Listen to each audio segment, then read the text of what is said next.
We were here. We're, the Last Winter Night's sister. What was her name? Wait, what is our name? Who are we? Sieglind. Sieglind von Winter. Oh, that's so weird. It's like literally not the exact pose, but it's that kind of side profile, and they've got that kind of gothic art style and the braid and everything. I should have just used this. You are 18 winters years old, the hostess of a great tournament. Oh, the tournament is today, right. Exciting stuff. All right, what do we do? I think we checked out most of this stuff. Can we leave? I know, they have the braid and everything.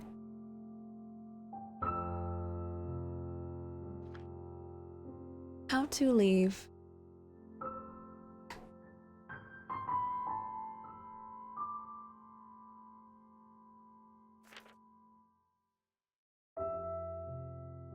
You comb over the names, titles, family trees.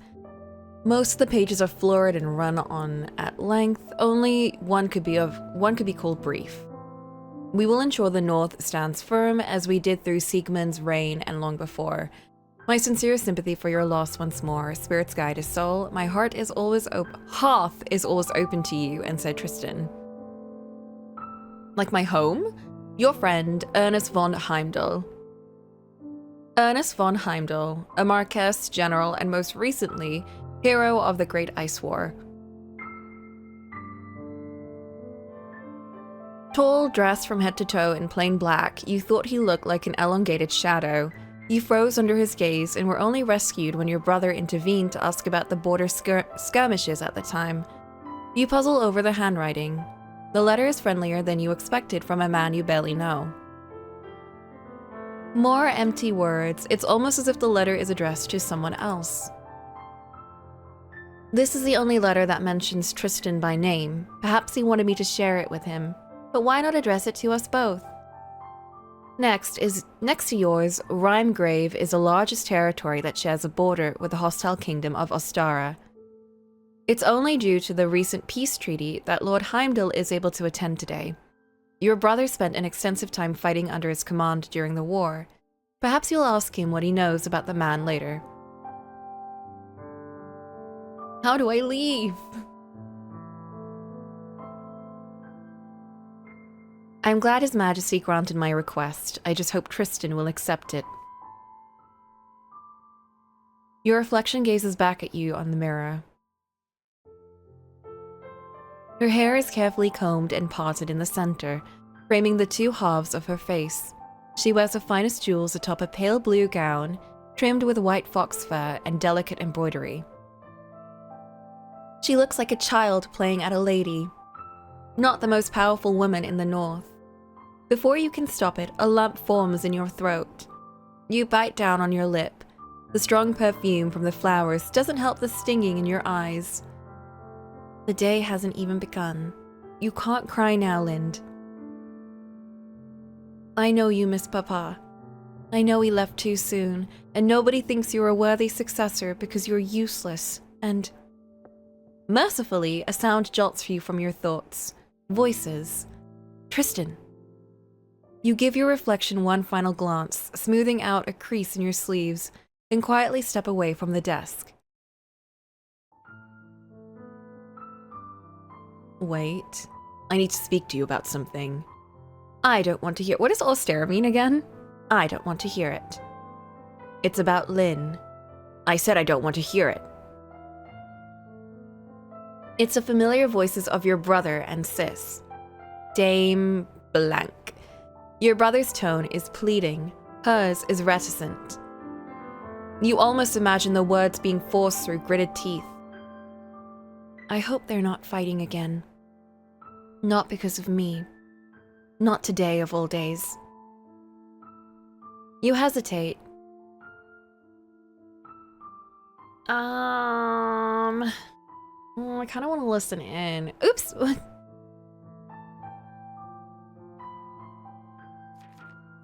Let's...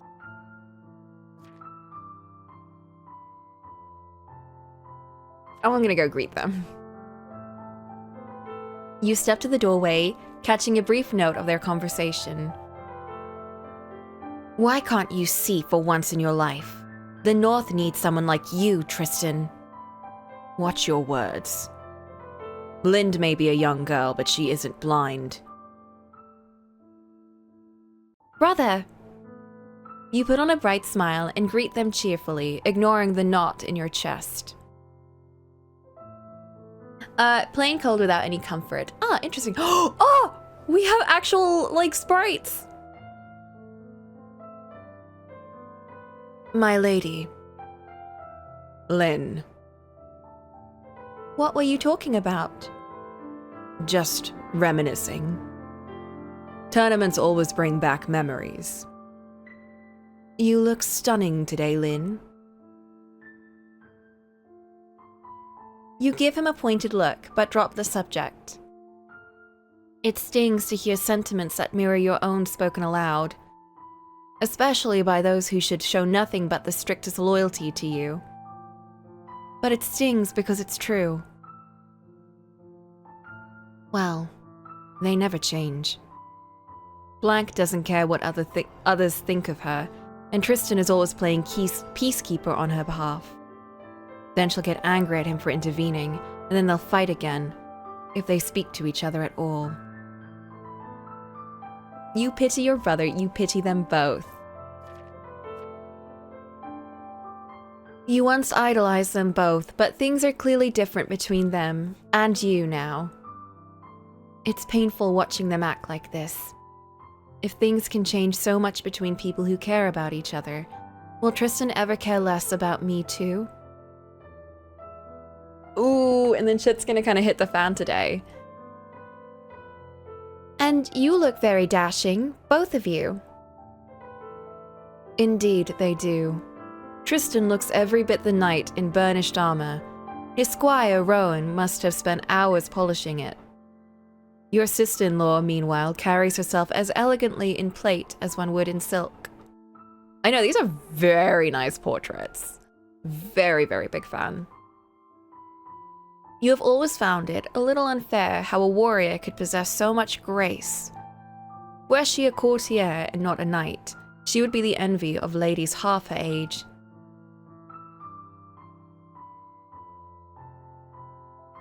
One moment. Blank's amber eyes narrow as she examines you. You brace yourself for some criticism or sharp remark, but she simply reaches out and gently straightens your brooch for you. Then she gives a small nod of approval. You look away guiltily. Blank, could I have a word alone with my brother? The knightess looks almost surprised you phrase it as a request and not an order. Of course. She gives you a polite bow and then walks away, the raven on the back of her cape trailing behind her on tattered wings. Despite the comments you overheard, you cannot help but feel a flutter of concern and wonder if something is weighing on her mind. You half-heartedly consider calling out for her, but find you cannot form the words. If she'll barely speak to Tristan, she will have even less to say to me. What can I do for you, Lynn? Your brother's voice is gentle, a tone he only uses when the two of you are alone. Whoever said that looks can be deceiving might indeed have been speaking of Sir Tristan Greywall. Unlike you, he has your father's stature and easily towers above you. His face is marred by a long jagged line over his right eye. An accident when he was a squire robbed him of half his sight. Scarred, steel-clad, and constantly scrutinizing the world with one keen eye, he cuts an imposing figure to most. To you, he has always been anything but. Reminiscing, were you? He looks at you sheepishly. Did you hear all of that? I heard enough. I'm sorry, Lynn. Things have been difficult for Blank lately. She didn't mean it. You don't have to protect her, Tristan. I'm not about to throw my knights out in prison for speaking their minds. You're right. Forgive me. You don't have to protect my feelings either. A Marchioness needs to know what her subjects think and feel. Lynn, you've clearly grown up faster than I realized.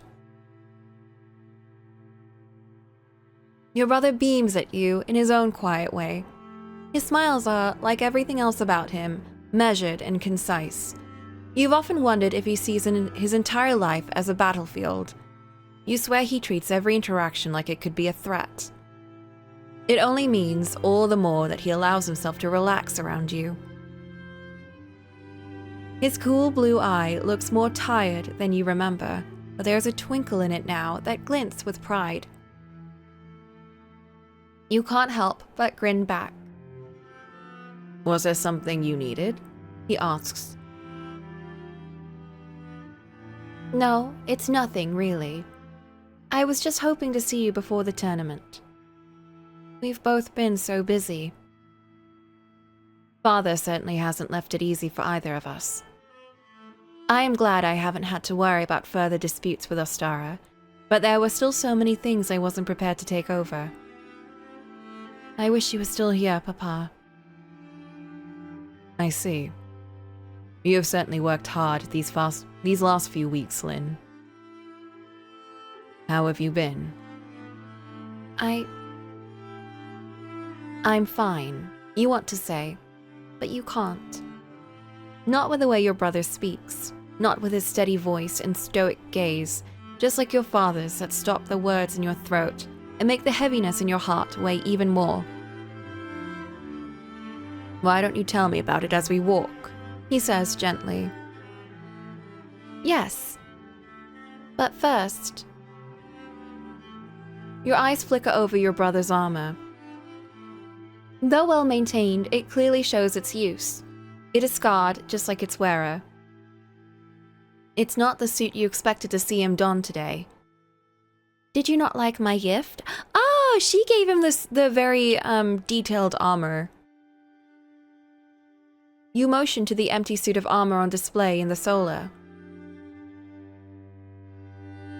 This suit is a deep black embossed with intricate patterns over every inch of steel.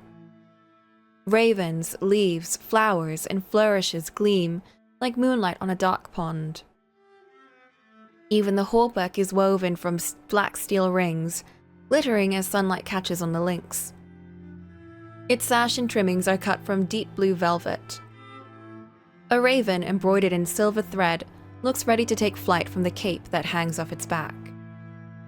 Lynn, I love it. It's beautiful, but it's too much. Please, one suit of armor is hardly enough to reward you for your service. My service isn't worthy of reward. It is my duty. You watch him tentatively run a gauntleted hand along the polished cuirass. This is a suit fit for a king, Lynn. Don't tell me this is the work of His Majesty's smiths. Let's just say they were only too happy to build a suit for the mighty Iron Slayer himself. An uneasy look flashes through his eyes at the epithet. Gifts from the powerful never come free, Lynn. That's for me to worry about, not you. You deserve it, Tristan, you do. You stare at the beautiful suit of armor, your arms folded tightly around you. You're not sure what else to say. Your brother's humility does not surprise you, but you have often failed to understand it. I suppose now isn't the time to bring up the other gift from His Majesty. You feel in your pocket for the slim dagger that sits concealed, though dagger is far too mundane a word to describe it. It is a work of art. Its hilt is sculpted into a raven and sycamore branches. The blade rests in a beautiful black scabbard with engraved silver shape and fittings. More raven and leaf motifs are etched into the blade, nestled around an inscription on the polished steel. Protector of Leaf. Along with your lands, that title has passed down through your family for centuries. It honored your ancestor, who bent the knee to the king of Thrasser, and now it belongs to you. But there's no rule that says the Marquess and Lord Protector must be one and the same. A different family member can be granted it, and nobody deserves it more than Tristan. Traditionally, the symbol of the Lord Protector is a medal, but you've never seen your brother take joy in accepting medals. Honors and titles alone could never be enough. A practical knight like him deserves a practical gift, like blades and armor. I didn't think he would mind that the suit was a little ornate, though. How about this? I will wear it if it makes it to the final day of the joust. If I make it to. Then it's a promise. You had better do your best, Sir Tristan. You keep the dagger tucked out of sight and smile at him, mollified. I will find another time to bring it up. Wouldn't it be wonderful to present it to him after his grand victory, after all? With a lighter heart, you turn to your surroundings. Damn, what happened? Did he already sell them out by this point? Oh my god, wait, were we in the sitting room the whole time? The hearth is cool and full of ash. You sigh and hug your long cape-like sleeves tighter around you. None but the summer months are free from sudden winds of the boreal sea. But thanks to the habits of your mischievous avian friend, you've told servants strictly not to light a fire here unless he is in sight. I do hope Edgar stays out of trouble today. As if on cue, the sound of squawking and rustling wings immediately echoes from within the chimney. Within moments, a flash of pale feathers lands in a heap on the piled ash, letting a small cloud of dust form and settle around the corvid that stares at you with beady blue eyes. A playful caw emerges from his beak. Edgar, where have you been? You say. Look at you, you're all sooty. What's in his talons? Your brother asks. You notice a glint in the pile of soot. The raven's talon is curled around something small and metallic. Caw! Edgar cries protectively as you move closer to inspect it. It looks like a ring. Edgar, where did you find this? You ask. It doesn't look like one of yours. Though dirty, you can tell it's a small, slim band of gold, far plainer than the jewelry your mother and father left you. Welcome back, Set. We've moved on to doing visual novels. Narrowing your eyes, you can just make out a small engraving etched on its surface. That's... Your brother's face lights up in alarm. Edgar, give me that. He commands the raven, who promptly ignores him. Wait, so does the raven enter the house through, like, the chimney? Could we not, like, keep the windows open and then keep the hearth on, or whatever? Go! Never, it's mine now. Your brother lunges for him, just as a raven takes off from the hearth, getting soot all over the carpet as he lands with a flop atop the empty suit of armor. Tristan, don't hurt him. Edgar, get down from there or you'll get Tristan's suit all dirty. Caw! This is why Master never liked you, tall silver man. Your brother sighs and turns to you. Lynn, I don't know how your bird found that ring, but I need it back. Are you sure, brother? I could simply buy you a new one. Please. Sieglinde, you can't just keep buying things back. Trade Edgar one of your own rings. Refuse to help him. What? It's your bird. You sigh as you slip off one of your gloves. It's giving little sister. You owe me one, brother. Carefully, you remove an intricate band set with tiny sapphires and hold it out to the sooty raven. Here, Edgar, why don't we trade? Cool! The raven bobs his head to get a closer view, his eyes twinkling just like the stones set into silver. Finally, he hops from the suit and lands with a soft flutter onto your arm. Dropping the plain band into your palm and scooping the ornate one onto its beak. Little troublemaker, you. Oh, Edgar, now you've got my sleeve all sooty. You sigh, handing the gold band to your brother. The raven, happy with his new treasure, flits back to his perch atop the armor's pauldron. I know, getting soot all over us. Meanwhile, your brother stares at the simple piece of metal in his gauntlet, as if he can't believe it is real. He pockets it, too many emotions washing over his face at once to unravel. Goddamn, I can't get over the art in this game. It's so pretty. Thank you, Lynn. I mean it. It's all right. I have dozens of jewels after all, you say. But please don't ask me to trade them all for any more of Edgar's baubles. You yelp as he pulls you into a quick hug, engulfing you in the cold steel of his breastplate. I won't, I promise. Why do you have to wear that indoors? Like, that would be so cold. I would not want to hug someone wearing, like, armor and shit. He's so cool. He's, like, actually so cool. Too cool. It's too bad he killed everyone. Do you know how long it takes to put on? You know what? Fair enough. That's me when I wear like roller skates and I'm like, I don't want to take them off actually because it's too much effort to put them back on. Or when I wear those like Victorian boots. Oh my god, it takes ages just to like tie them up. Like now I'm gonna live in these now until like I get back home. I'm never taking these off. At the far end of your room, your portrait hangs on the wall. It's almost as if there are two mirrors surrounding you. You roller skate? That's sick. I wish. I used to roller skate when I was a kid, and I started up again, but I'm really, really bad at it. I've forgotten how to do it, so don't get impressed just yet. The woman in the canvas stares outward with a grace you do not possess. It's really scary. However, the woman on the canvas... Oh, oops. While a noble white raven perches serenely on her arm.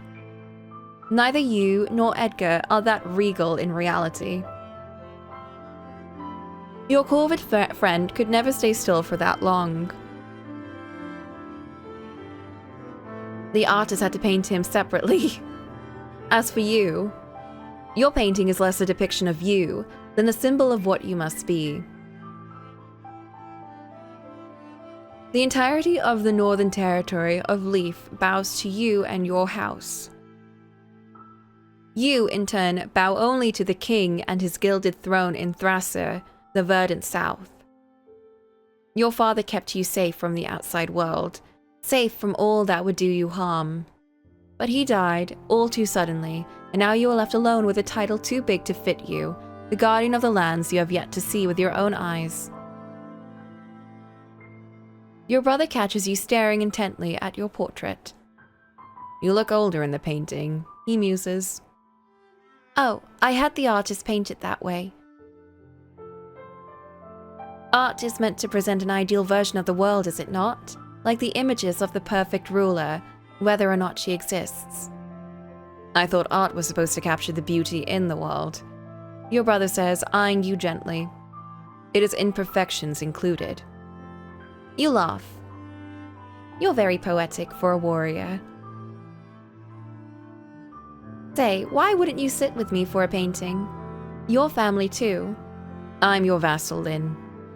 It is not proper for a knight's portrait to hang besides its master's. That may be true, but you will always be my brother first. I will never order you to do anything you don't want to. I believe you. He smiles.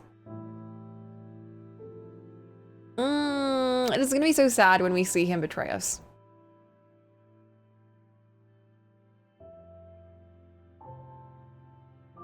It looks like fine weather for the tournament, your brother says idly. Yes, I can't wait to watch you win it.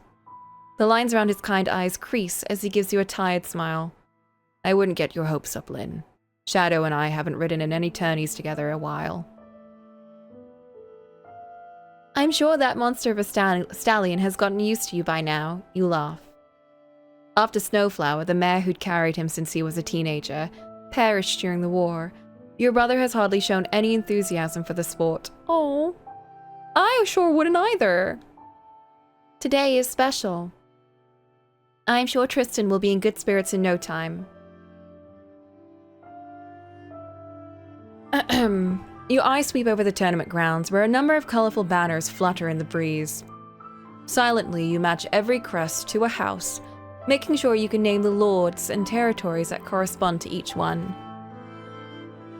I feel like we're gonna go into one more person, and I think it's going to be our brother's partner, the Lady Knight, whoever she is, whose name we'll never find out until then. We know that Sieglin survives this whole situation, and we know her brother dies, and I think his partner also dies potentially. I don't know.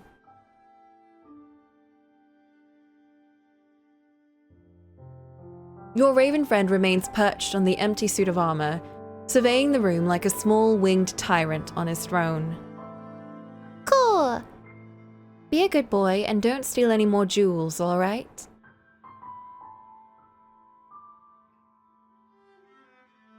You stare again at the space where the painting hangs, but you don't look at your image.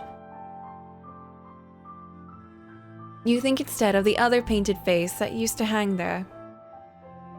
To tell the truth, I didn't want a portrait done so soon. It just feels so final. That now I have to accept that Papa isn't here anymore. How can I take his place? You'll become a far better leader than Father ever was. Your brother states calmly. Oh yeah, he used to hate Papa. You know his words were meant to reassure you, but there is an edge to them that cuts too deeply to comfort. I suppose I am glad he has faith in me. I think he just hates your dad so much that he's like, yeah, you'll definitely, there's no way you can do worse, girl. You can't help but glance at your reflection again, smoothing your hair and your sleeves for the upteenth time. You look perfect, Lynn. Stop fretting. I may not have to don steel, but a woman's appearance is her armor, brother. Are you prepared for the coming battle, then? As I'll ever be. Is brother going to make fun of my book again, like he did in his route? Your brother notices you eyeing the book. Would you like me to read to you? He asks playfully. Mercifully, he hasn't noticed the cover. You know he would never offer if he'd known what you were reading. A romance novel. Spirits, no. I was just reminded of, well, simpler days. When your father was alive. When your brother's smile reached his eyes. When your only concerns were pleasing your tutors, sneaking off for swordplay lessons, and wondering if the terrifying tales about revenants that Blank told you were true.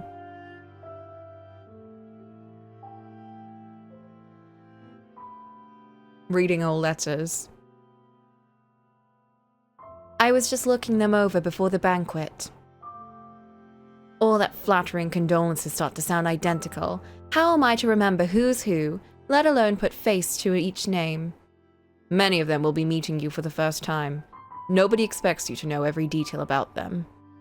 But the Marchioness needs to know her court, especially if I'm supposed to pick a suitor amongst them. You don't need to worry about that just yet. You have barely stepped into this new role, Lynn.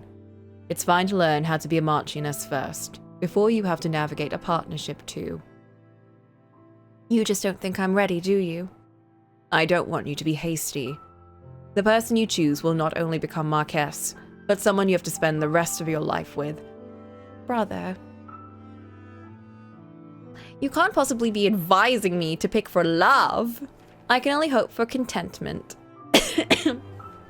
For love? You can't possibly be advising me to pick for love.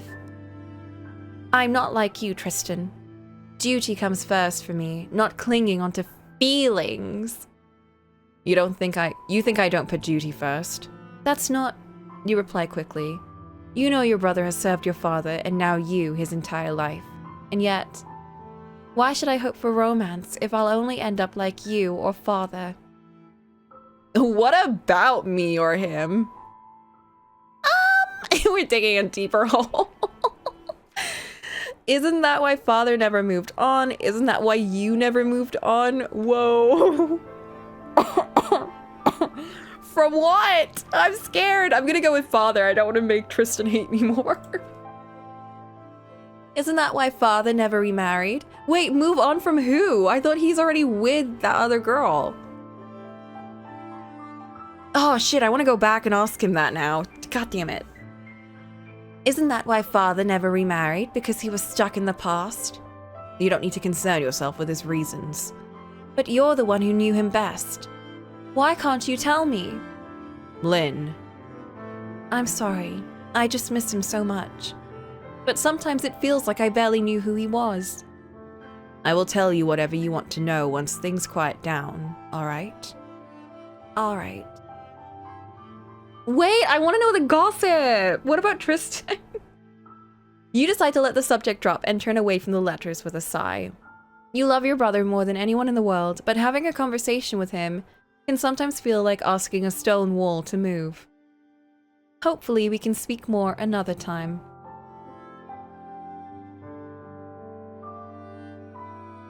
She's not catching the signals that her dad wasn't asked him. Yeah, I mean, I feel like this is a case with some, like, families, right? Like, when one sibling is treated really well by one parent, they might not even realize that the other sibling is being completely ignored. Although, when you get to be an adult, I feel like surely you should buy that. I don't know. As a child, I wouldn't be, like, I wouldn't hold them to that, but she's pretty old by this point. Lilies. Do you like them? They're lovely, Lynn. The castle hasn't looked this festive since your mother first arrived. Was mother fond of them? She said that flowers were the only thing she missed most about the South. So your father filled the halls with them at their wedding feast. Oh, so her mother was from the South, where it's like all warm and springtimey and stuff. I wasn't allowed to attend, but you could smell them from anywhere in the castle. Father must have truly loved her then. She is kind of ignoring him, being like, yeah, I wasn't allowed to show up, but that's fine.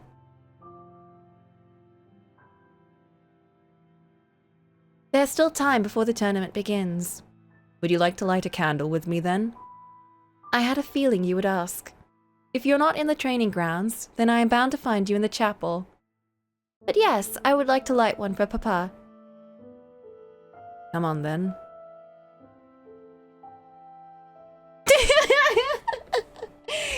He's literally telling her, hey, I really don't want to talk about Dad. He sucked.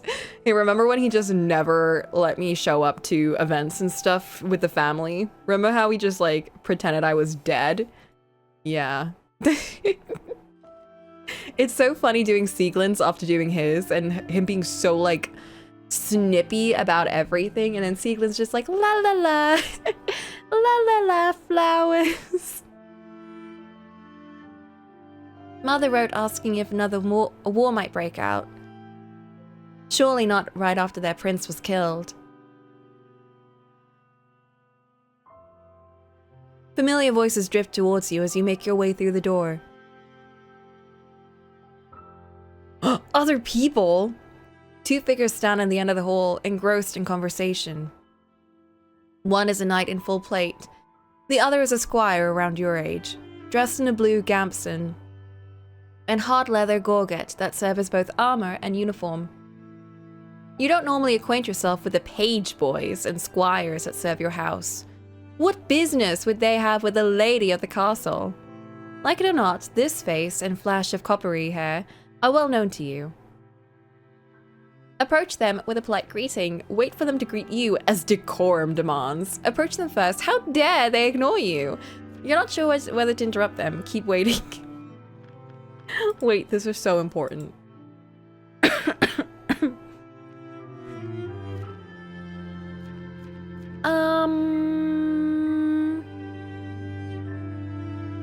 How dare they? Honestly. No, I still don't understand why Sir Tristan murdered the prince right there. Oh shit! He's never been the type to just execute someone like that. Hello, you two. Ooh! Sir Tristan, Lady Sieglind. My lady, sir. Oh, that's his squire. Greetings. Good day. Tristan, we were just... Where's your new armor? Not that you don't look good in your usual suit. I'm saving it to make an impression, I suppose. What about you? Are you stealing my squire away before the tourney, Rob?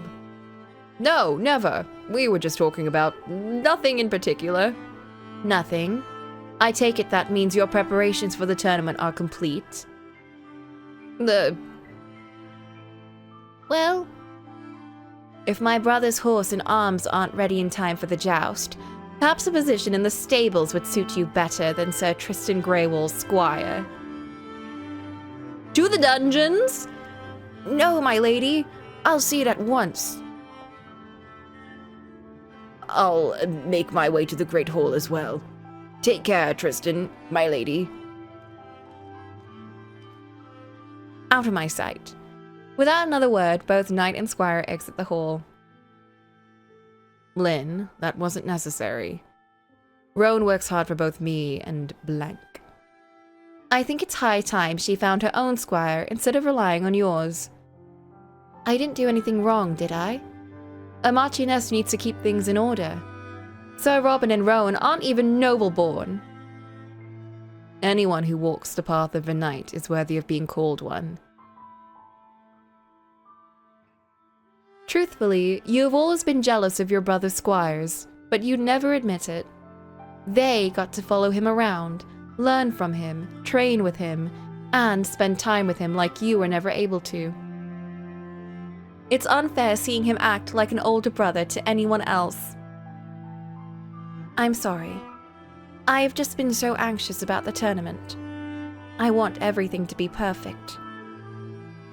If you fail to keep your emotions in check, others will only take advantage of it. Stop being emotional.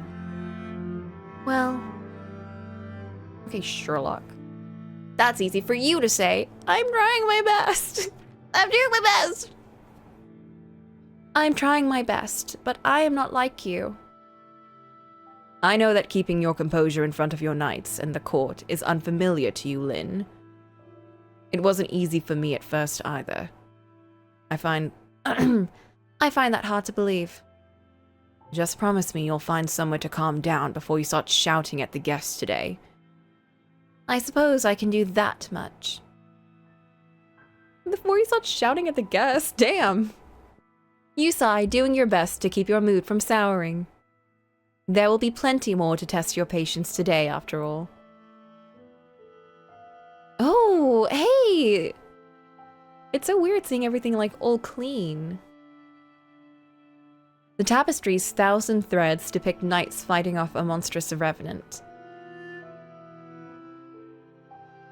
It looks so goofy. It's so simple looking. You gaze at it proudly. Ah, art. You'd commissioned it to commemorate the Siege of Skyridge, the turning point of the war that earned your brother not only the epithet of Ironslayer, but Prince-Slayer as well. They didn't have YouTube tutorial. They're like, what does a dragon look like? It was not only the body of an iron beast that lay cold in the snow. The Prince of Astara, your greatest enemy, did as well, slain by your brother's hand. I have heard stories, but they can't possibly compare to hearing it from the hero's mouth. Your brother only shifts slightly so that his back faces the wall. There is nothing to tell you that you haven't heard already. Won't you at least tell me how you slew it? How did you kill something that's undead after all? We'd be here all day if I did, Lynn, and you do have a tournament to run, don't you? But... that may be true, but you always find a different excuse when I ask about it. To the chapel. Dozens upon dozens of candles fill the room, most carved with names, some embellished with elegant patterns. Your brother was the one who first taught you how to carve wax, watching with a careful eye as you scrawled your mother's name onto a candle, almost too big for your hand. You'd watch, mesmerized as his own hands, callous from years of wielding sword and spear, carved gentle lines, turning plain cylinders into intricate shapes. You thought it was a pity that they had to melt away. You knew it pleased the spirits, but it made you a bit sad. When you told your brother this, he laughed. A few days later, he brought you a carved wooden bird, its feathers so detailed you almost thought it would take flight from your hands. Oh. From then on, whenever you were upset, he'd carve you a new figure. Even when you became far too old to play with them like toys, you would treasure them, carefully secreting them away in your room, a family of wooden creatures to comfort you when he wasn't there. That's so cute. The last time he gave you one, another precious wooden bird, was when he left for Castle Heimdall before the war began. Before the first drop of blood fell on the ice.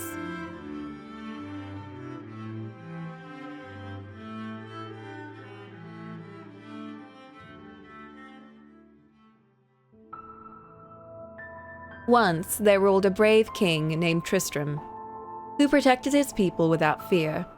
Over time, he turned his humble nation into a prosperous land. But peace would not satisfy him, for he had a warrior's heart and endlessly sought strength. Against the protests of his most trusted knight, he marched upon his neighbors to claim their lands for himself. Yet, as if to punish him for his avarice, in the heat of battle, an arrow meant for his heart fell instead upon his loyal friend. In vengeance, Tristram showed no mercy to his enemies, living or dead. He spared not a soldier's life, whether noble or commoner. He lit no candle for their spirits, nor pyres to cleanse them of their ties to the earthly realm, and left them to rot in the field where they fell. He laid his dear friend's armor in the center, a symbol of loyalty for all to see. Then, having vanquished his last enemy, the king laid down his sword. Years passed until one day, rumors began to spread. Rumors of monsters with teeth and skin of iron. Monsters who craved the flesh of the living with ceaseless appetites. Revenants? You said this wouldn't be a scary story.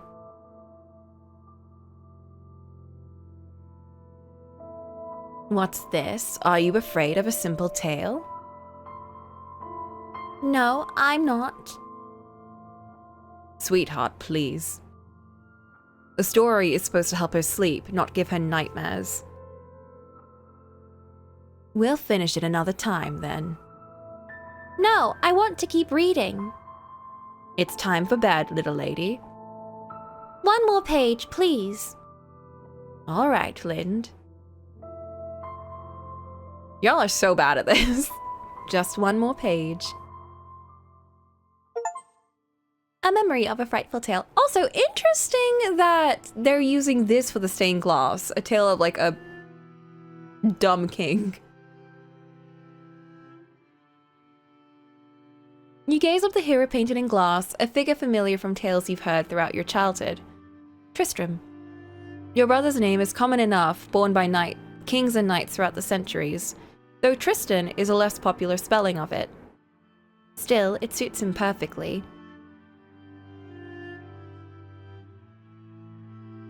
You haven't lost your touch, you say, sweeping your eyes over the candles that cover the room. Have I? I feel rustier than ever. Stop being so modest for once.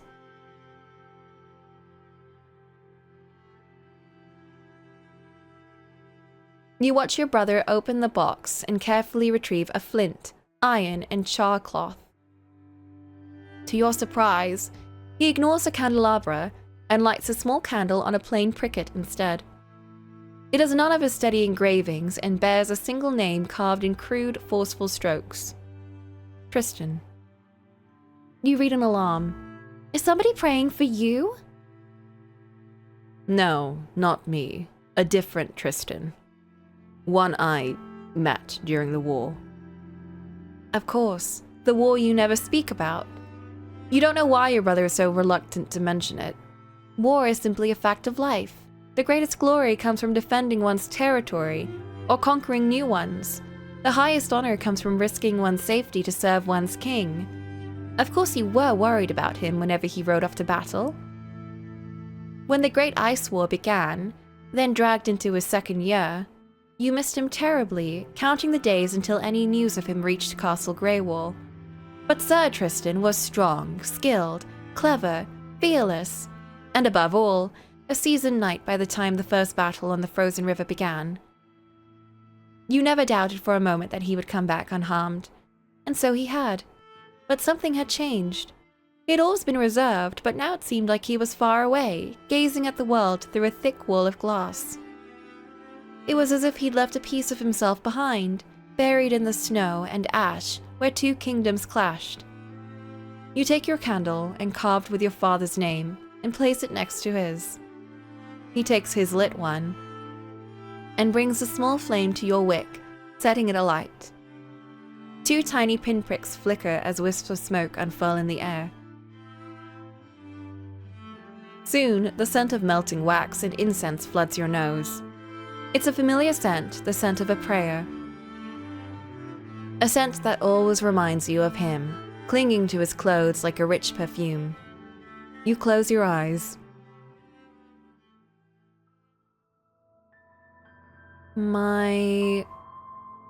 You will address me as a commander.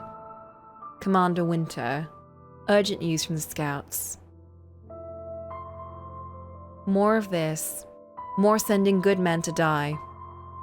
Well, good men, and callous men, and worthless men. With a spear in hand, and the enemy ahead, there is little difference to be found in their hearts. You are used to it by now, of course.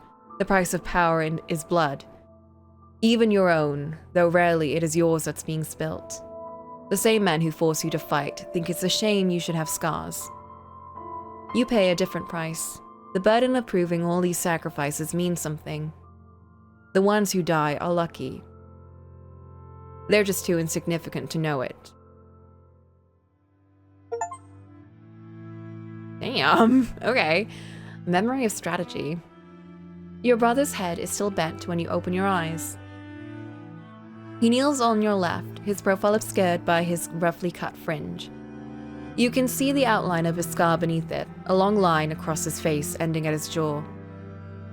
You can only imagine how painful the wound must have been for him to decide to cover his face for the remainder of his life. You both share your father's pale, silver-white hair and blue eyes, but your brother resembles him much more closely. For a moment, you imagine you're seeing a younger version of your father. The thought barely flickers through your mind before tears start to form in your eyes again. You take a deep breath and wipe them away. When you look up, your brother has lifted his head, glancing at you in quiet concern. You smile to reassure him, and he smiles back, though it doesn't quite reach his eye. The two of you extinguish your candles together and silently rise from the chapel floor. I don't mean to poke fun at his injury, but I always find it kind of funny when a character has like only one eye and they change all the words into singular. Like his smile didn't reach his eye. It's dumb, but I just find it kind of funny. Anyway, I think it's time we headed to the Great Hall. Yes. You reply, nervousness bubbling beneath your chest. But I can't leave yet. Because there's frost around here, which means there's other things to uncover.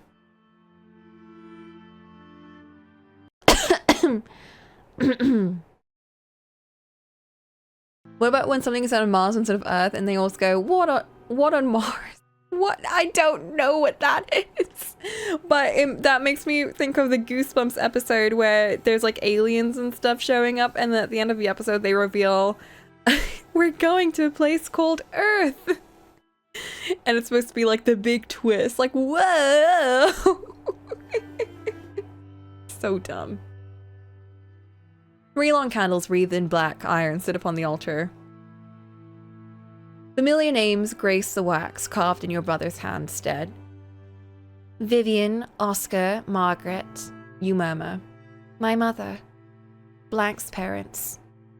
Why do you still honor Lord and Lady Lightner? 'Cause I'm grateful to them every day.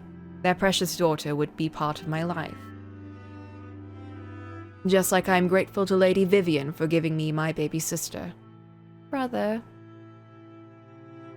But Blank's been anything but grateful. Oh, has she oh, are they not together anymore? Ooh, but Blank's been anything but grateful. When has Blank ever been grateful to you or any of us?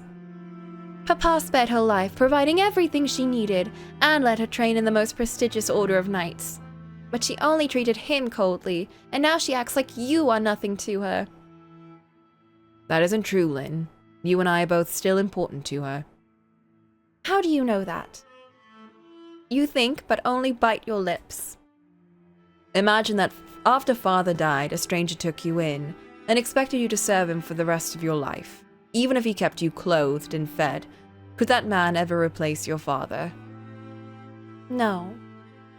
You wait for your brother to continue, but he does not. In the quiet of the chapel, you contemplate the words he spoke to you, the air heavy as if the spirits truly envelop you.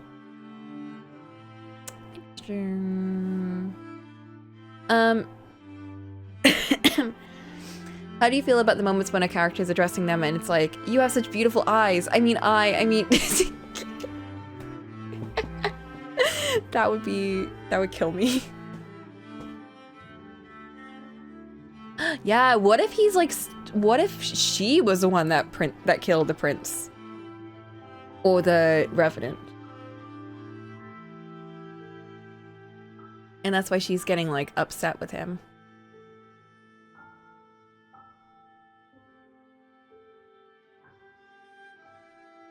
I should ask Tristan if he knows where the key to Father's desk went. I'm curious to look through his old journals. But not now. We gotta go.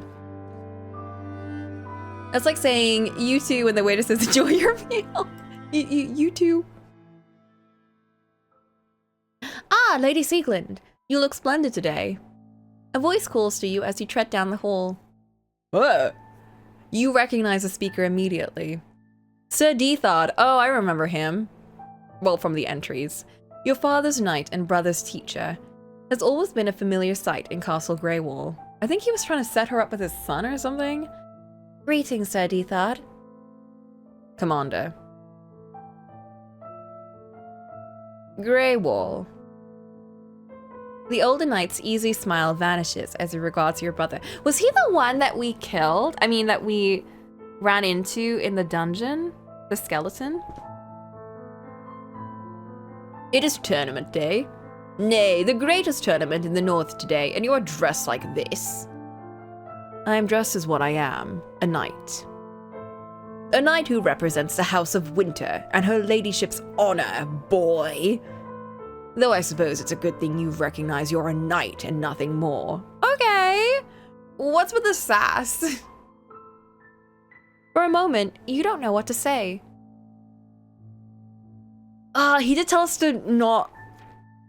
He did tell us to, like, hold it back, didn't he? But they're being impudent to my brother. And I'm the lord of the castle. How dare you? I will interrupt, I don't care. Have our guests gathered yet, Sir Dethard? You interject. The iciness of their exchange catches you off guard. You've heard before that Sir Dethard could be exacting to those under his command, but he has never had anything but kind words for you. Being your father's loyal friend, you saw him as something of an uncle. You thought that he and Tristan had a similar rapport. Ooh. Your brother was his squire for many years, after all. But I suppose a commander can't show favoritism, and it is necessary to be strict to those whose purpose is to serve. Even if that includes your brilliant older brother. The older knight pauses before composing himself, his voice regaining a touch of warmth. Yes, we will soon be ready to receive you, my lady. Which reminds me, might I have a word with you before the banquet? No thank you. Alone? He adds, giving your brother a sidelong glance. You turn towards him as he nods expressionlessly, stepping away to offer you some privacy. As soon as he is out of earshot, the senior knight speaks to you in a low voice. My lady, if I may pose a question. No, thank you. Who put you in the seat of power? My dad? Because he died?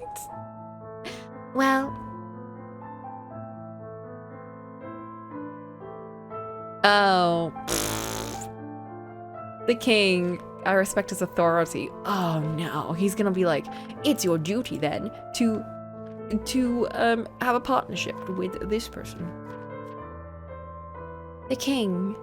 The title may have passed to me from father, but I represent the crown's authority and act on his majesty's behalf. Good. A better question perhaps is what keeps you there? The loyalty of my vassals and the grace of the king. And what keeps your vassals loyal and puts you in the king's good graces? Speak plainly, Commander. It's your father's legacy, my lady. His allies and vassals now look to you to continue it. His devotion to the crown allows you to ascend to the place he stood without question. But his legacy doesn't fall on your shoulders alone. Of course, I am not father's only child. Yes, though your brother is a bastard Lord Siegmund never acknowledged, nobody can deny whose blood runs through his veins. Nor the fact that he is older than you, more accomplished than you, and has allies of his own who are not beholden to you. You, my lady, have not spent years protecting the lands and the commoners from Astarian invaders. To them you are a princess locked in a white tower. I am well aware of my shortcomings, Sir Dethard. You're studious and bright, my lady. I fear you're not aware of the danger you're in. Relying on Sir Tristan, showering him with gifts and honors above his station, could prove disastrous. Disastrous? My brother would never go against me. I know him, and I know he is a sentimental man, true to his very soul. He would never betray me. It'd be equal to betraying himself. Yeah, he would never do that. Do not presume to know the hearts of others, my lady. Power can tempt and desire even more. Alright, I've had enough of you. I only ask that you remember this, and reward those who have shown you and your father the most steadfast loyalty, Lady Sieglind. Remember those who have stood by you in this house, not those who have run off chasing their own wishes. Thank you for your counsel, Sir Dethard. Of course, my lady. Take care. You've done splendidly so far. I know your father would be proud of you. Thank you. I hope he is. You bid farewell to the knight and then quietly retreat down the sunlit corridor. You find your brother leaning by the windows, waiting for you. What did our commander lecture you about? About my current position. How I'm still lacking compared to you. You decide not to mention the exact details of the conversation. Tristan doesn't need to hear those words. I trust him completely. If Tristan wants to keep his secrets, I can too. I don't want to upset him or Sir Dethard. I don't care about Sir Dethard. But she probably does. She did say that she sees him like an uncle, even if he's annoying. He doesn't need to hear these words. I trust him completely. There is no knight as loyal as your brother. You don't want to make him doubt for a moment that you love and trust him. You know, Sir Dethard may have been father's advisor, but he is only that, an advisor. You don't have to do what he tells you to. You can't help but smile at his concern. There is no need to look so serious, brother. I am not a little girl anymore. A simple lecture isn't going to make me run crying to the training yards. Oh, I heard you went running to the training yard just yesterday looking for me. Only because I wanted to practice with you, like old times. After the tournament, then. Let's see how much of your training you remember. I can hardly believe you used to be this small, begging for stories before bedtime, and now you're the Marchioness. When did you get so big? When did you get so old?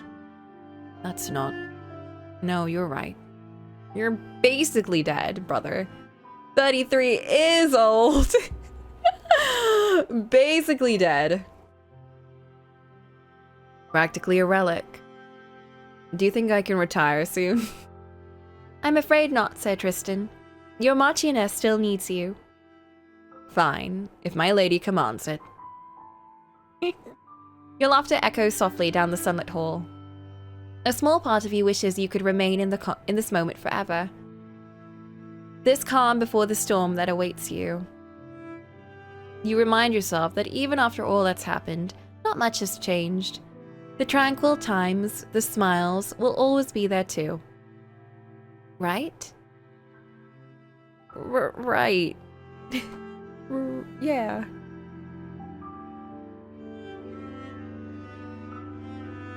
Are you ready to begin, Lynn? I don't feel so good, Mr. Stark. Oh, no, I'm not, I guess. Never mind, JK. Let's go back.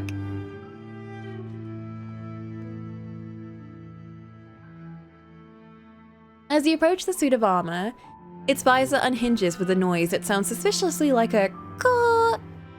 The next moment, your raven friend squawks as he pokes his head out of the empty helmet and flies off, just out of your brother's reach. Lynn, that armor is antique, not something your devil bird to play with. Don't call Edgar that. He can't help it. Ravens are naturally curious. I wonder what our ancestors were thinking, choosing something like him as a symbol. Well, ravens are clever, resourceful, and wise. That explains it. He's none of those things because he is a crow. Brother! He's a raven!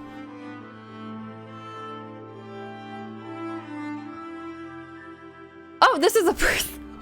I thought he was just a statue. Kristen, my lady. Hello, Bert. Greetings, Sir Norbert. You reply, instantly recognizing the man's cheerful, booming voice. Good day. Oh, Blank bumped into me earlier. Is everything alright, Tristan? No. Not even remotely. Don't worry, my boy. I'm sure she'll come around.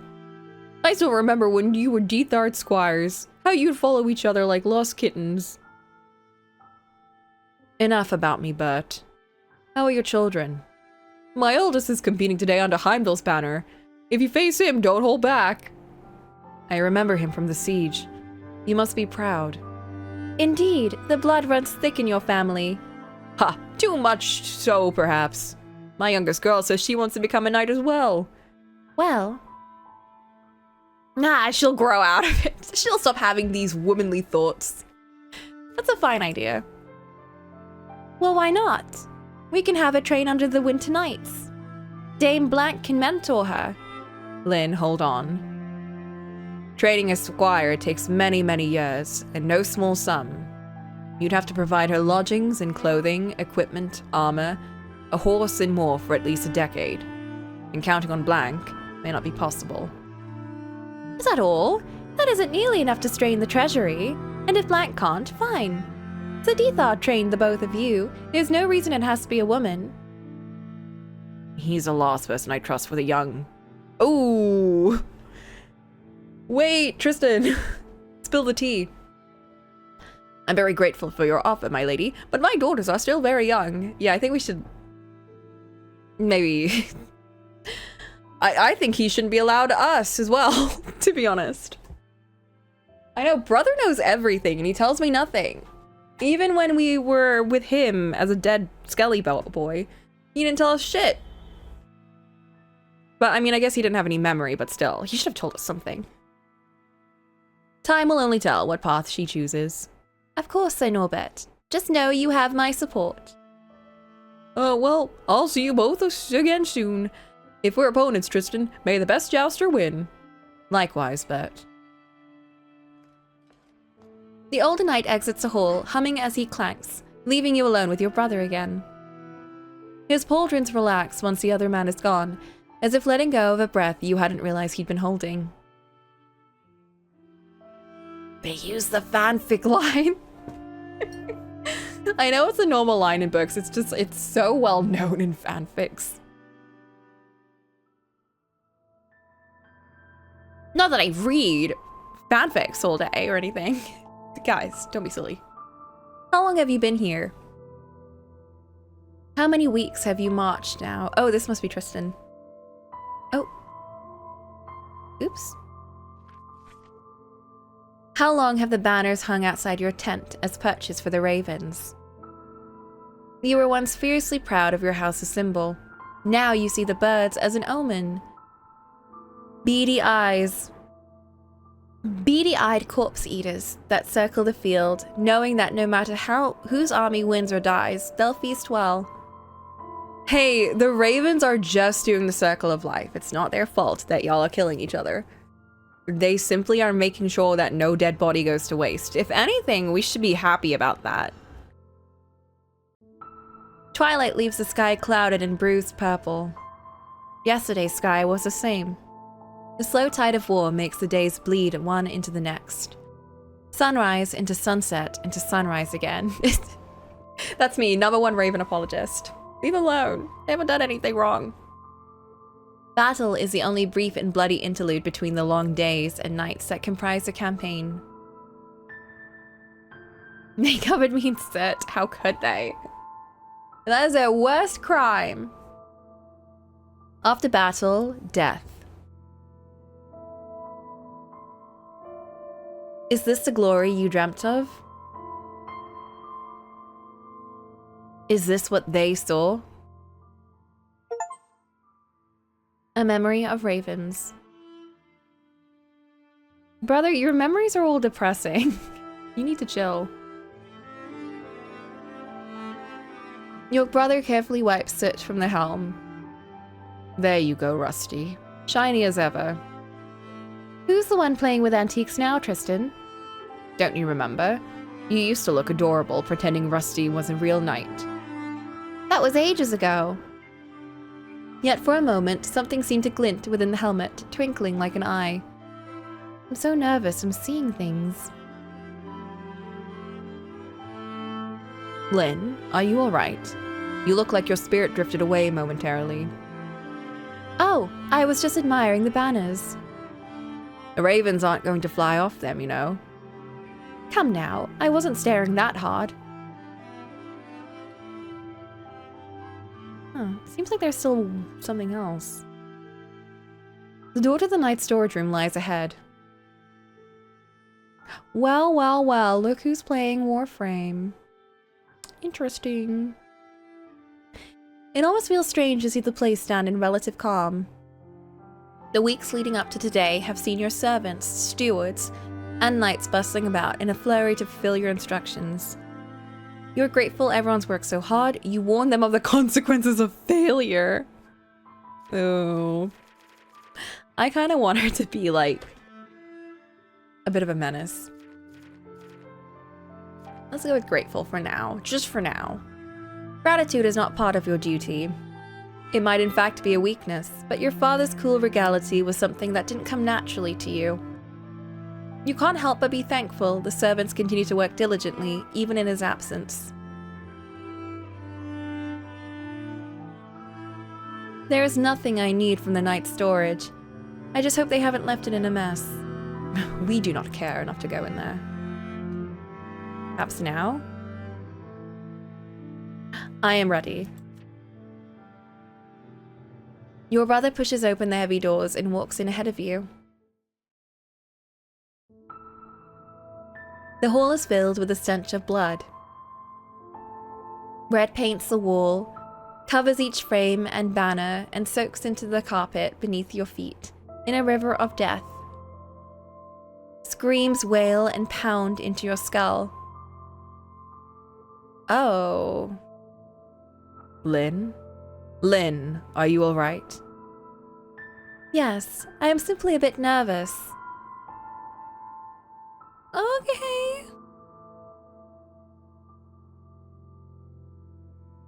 Those are portraits of my uncles, Papa's brothers. I've heard they were renowned warriors, but they died when he was still a child.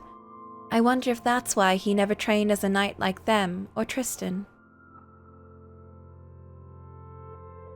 To the left hangs a portrait of your mother in her youth, before she married your father. You discovered it in the storage and hung it up only recently. It is strange to see her picture in front of you, after all the tales you have heard. It almost feels as if you are looking at an old friend instead of a parent. Your brother seems to guess your trail of thought. You know, Blank has her fair share of stories about Lady Vivian. I'm sure she would tell you if you'd asked. Brother. You won't get me to speak to her that easily. I love the idea of her just being so mean just to her for no reason. I'll consider it. I would love to. I want the drama. You won't get me to speak to her that easily, brother. Asking Blank Leetna for anything is only easy for you. You were never as close to your other knights as your brother had hoped. And see no reason to try warming up to her now. Not when she's hurt your only family. Not even when she only thinks about herself. This is going to be a huge misunderstanding, I think. I only need Tristan, and Tristan doesn't need her.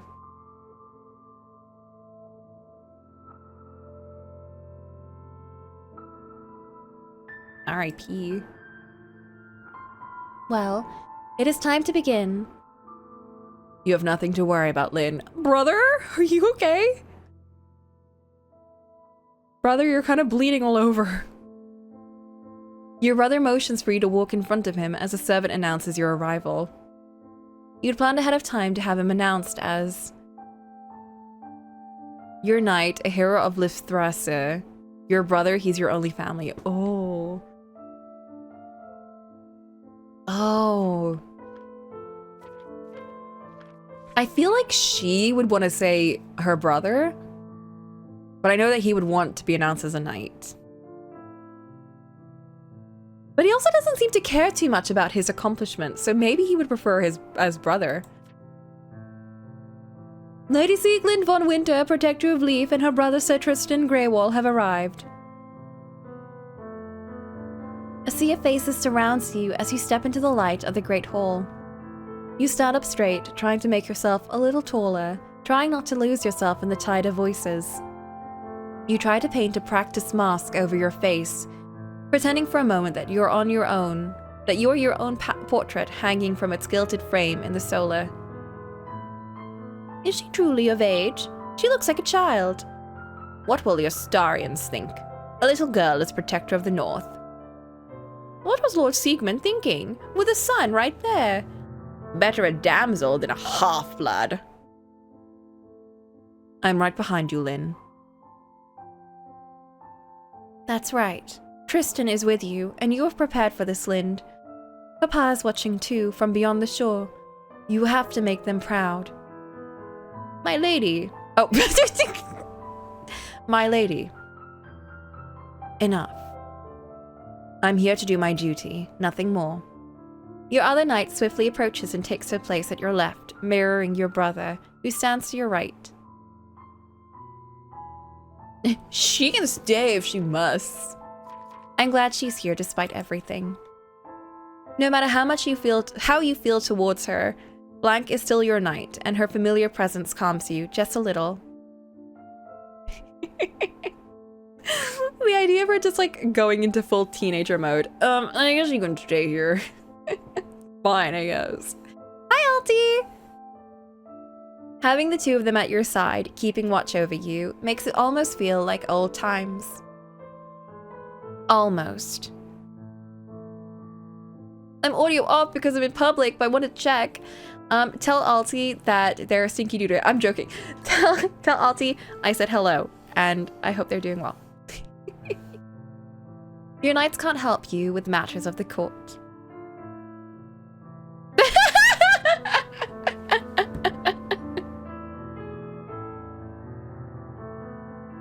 Coco says hello and hopes you're doing well.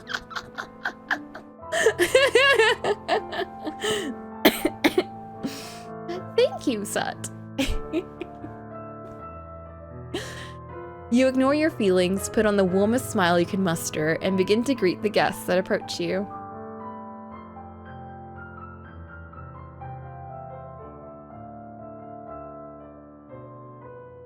I'm going to pretend Coco loves me.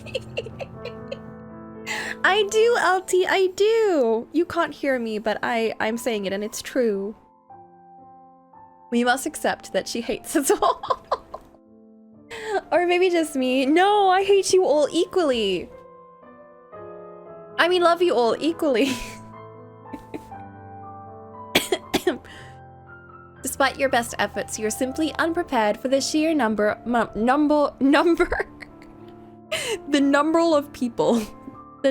people you've invited.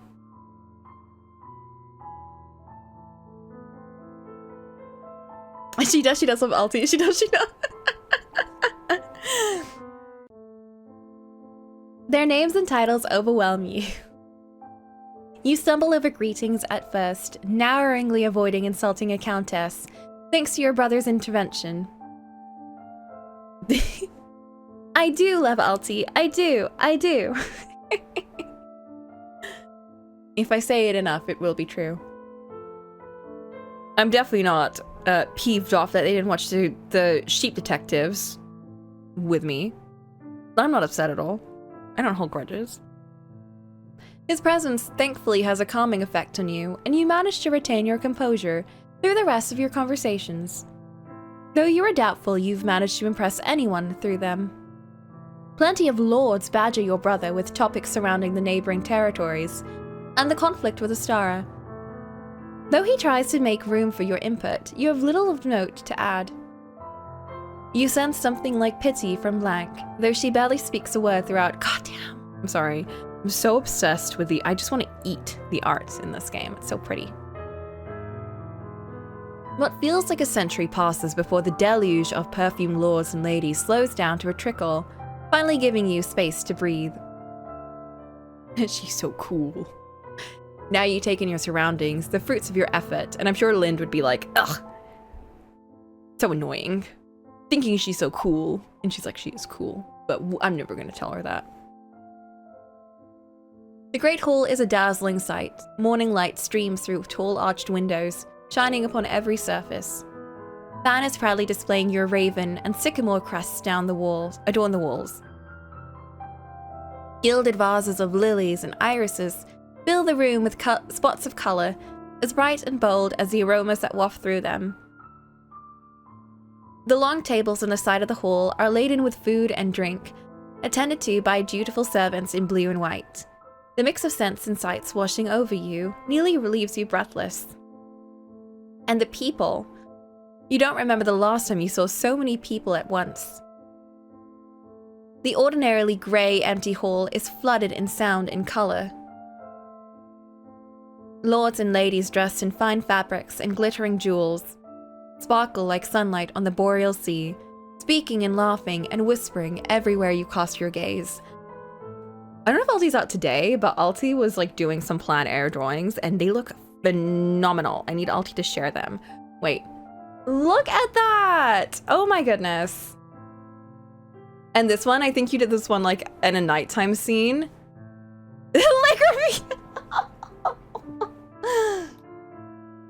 And then this one, the strokes and everything, beautiful. It's gorgeous. I love the strokes of paint. Oh my gosh. This is my favorite one. This is the one that I really want. Oops. This is one I really, really want. It's so pretty. The colors, the red, and then the trees, the leaves being like loads of different colors. Ugh. Obsessed. Ugh, and then the wispiness of the background, it's just so pretty. The fence, right? The like wonky fence. And how it cuts through the grass. And then I like how the houses are like a nice light color in contrast to the rest of it. Beautiful, Alti. We need to do a stream where it's like I'm painting on the stream and then Alti's just like outside in nature videoing it.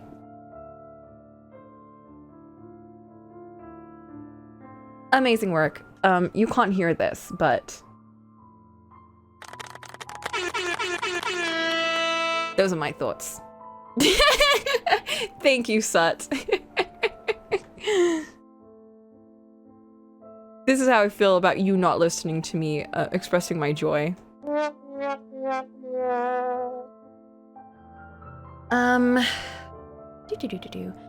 Finally, at the end of the hall stand the knights. Most have donned their armor, gleaming steel draped with the rainbow hues that represent their houses and orders. Heimdall's black and your own winter blue make up the largest group. Naturally, the border territories train the most knights. Plenty of other houses, however, have sent their best to compete. Young men, fresh from their knighting ceremonies, talk excitedly amongst each other, under the watchful eyes of their seniors. The majority are from Leaf, but you spy more than a few who have made the journey up from Thrasser.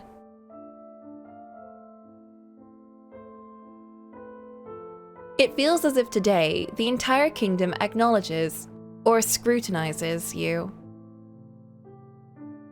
It makes you dizzy. You overhear two nervous young squires trailing behind their master. Didn't the last knight you served die during a tournament? Not me, my cousin. His master was struck in the helmet, fell off his horse, and trampled to death. So it was an accident? Or was he... Boys, fetch me some wine. Yes, sir. Tournaments are a celebration of many things, chief among them, violence. They are a method for keeping knights fit and sword arms honed during peacetime, after all. Whenever your father hosted one, he forbade you from watching, saying you were too young and delicate for such a spectacle. No amount of crying changed his mind, but I am not worried about Tristan. He is stronger than anyone. I may go back and listen to it. There definitely will be a VOD.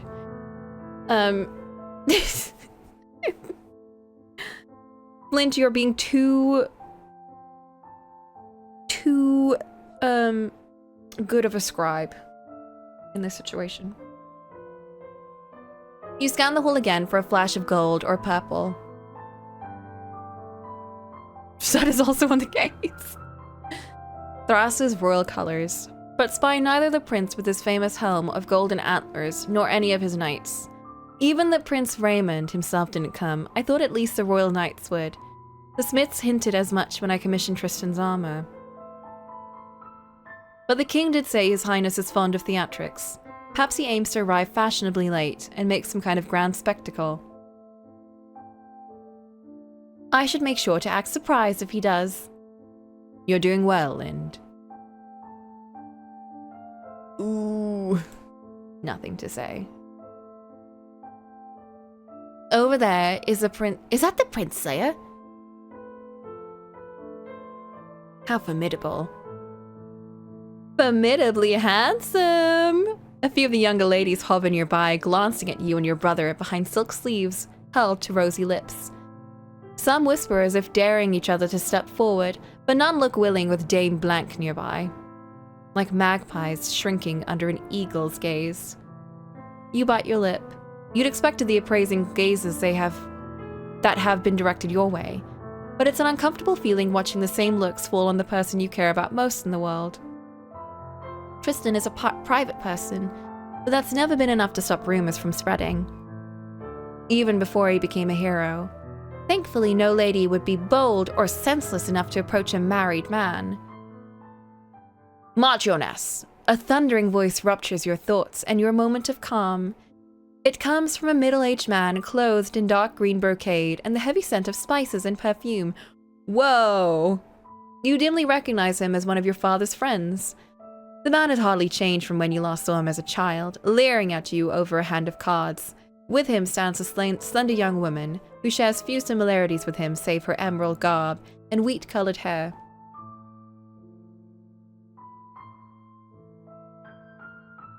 Lady Sieglind Tristram. It's a pleasure to see Siegmund's beloved daughter and fiercest knight again. Rest his spirit. What are you waiting for, boy? He shouts at Tristan. Introduce me to her ladyship. Answer yourself. Let Tristan answer. You've opened your mouth before you realize you remember this man, but not his name. You hastily give him what you hope is a warm greeting. It's a pleasure to see one of my father's friends today, my lord. Is this lovely lady your wife? The man turns a shade brighter when the woman's eyes flicker with something venomous as she delicately coughs into her sleeve. No, my lady. This is my daughter, Isolde. Oops. Ah! Welcome, Lord Mistle. Your brother states quickly. We should have just let him answer. Yes, I hope the journey here was free of trouble. Accidentally insulted an important guest. Oops. It was smooth as a seal's tail. My daughter and I were only too eager to visit you. Not even a raging revenant could have stopped us. Though your brother's face shows no change in expression, you swear his left hand twitches as if looking for a familiar shape of his sword. The Count does not notice, turning towards him as if they are the best of friends, which to your knowledge, they are not. Sir Tristram, you remember Isolde? If we met before, I do not recall, but I humbly offer my greetings, my lady. Thank you, Sir Tristan. The young woman dips into a low curtsy, gracefully batting her long eyelashes. Her long jeweled neck and shining green gown remind you of an emerald serpent uncoiling. I feel like it's bad manners of him to have, like, yelled at us, right? Like, I'm sorry, you do not yell and bellow at the host, right? So, yeah, I don't care. Please, you do not need to bow your head to a mere knight. But you are the mighty Iron Slayer, a living legend. How can I offer anything but the utmost gratitude? Behind you, Blank makes a sound that she quickly muffles into a cough. What if she is the Iron Slayer? Tell Alti that I say bye. You are too kind. Your brother replies absently, fiddling with his gauntlet. Well, if you wish to pay my kindness, would you grant me the honor of a dance this evening? I am no dancer.